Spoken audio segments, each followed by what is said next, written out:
కంకిపాడు మండలం పునాదిపాడులోని ధాన్యం కొనుగోలు కేంద్రాన్ని పరిశీలించిన పౌర సరఫరాల శాఖ మంత్రి నాదెండ్ల మనోహర్. అనంతరం రైతుల సమస్యలు పరిష్కరించేందుకు రైతులతో ముఖాముఖి కార్యక్రమం నిర్వహించారు.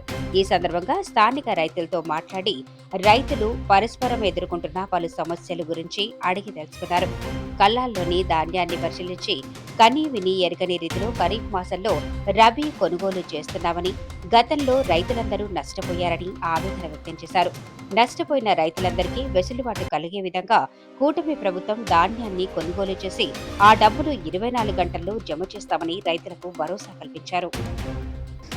సుమారు 38 లక్షల మెట్రిక్ టన్నులు ధాన్యం కొనుగోలు చేశాం.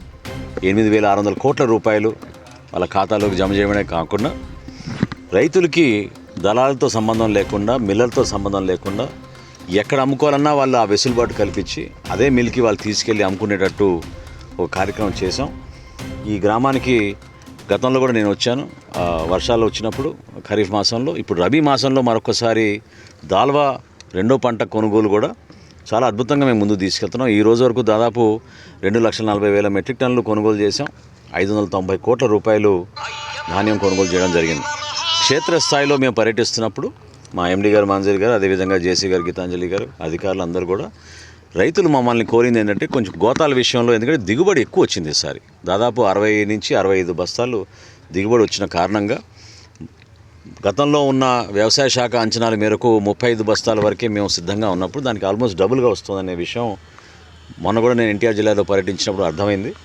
సుమారు 5 కోట్ల గన్నీ బ్యాగ్స్ ప్రతి ఖరీఫ్ మాసానికి, రబీ మాసానికి మా సివిల్ సప్లైస్ కార్పొరేషన్ నుంచి ఉపయోగిస్తామండి. అందులో దాదాపు 4 కోట్ల 12 లక్షలు ఆల్రెడీ డిస్బర్స్ చేశాం వివిధ జిల్లాలకి అవసరాన్ని బట్టి. ఇందాక నేను అన్నట్టు కొరత ఎక్కడ వస్తుందంటే ఈసారి దిగుబడి ఎక్కువ ఉంది కాబట్టి చాలామంది ఎక్కువగా గోతాలు సరిపోవడం లేదనే భావన వ్యక్తపరిచారు. అది రేపటి నుంచే మేము దాన్ని సరిచేస్తాం, ఇబ్బంది ఉండదు. ఖచ్చితంగా క్షేత్రస్థాయిలో ప్రతి మండలంలో ఉన్న ఆర్ఎస్కేలు, అదేవిధంగా ఎక్కడైతే ధాన్యం కొనుగోలు కేంద్రాలు ఉన్నాయో అక్కడ ఇబ్బంది లేకుండా సరైన స్టాక్ మేము ఏర్పాటు చేసేట్టు చేస్తాం. ఈ వాస్తవ పరిస్థితులు ఈరోజే కాదు, మొన్న కూడా ఇందాక చెప్పిన మా దృష్టికి వచ్చింది. తప్పకుండా గన్నీ బ్యాగ్స్ ఎక్కడ కూడా లోటు లేకుండా చూసుకునే బాధ్యత మేము తీసుకుంటాం.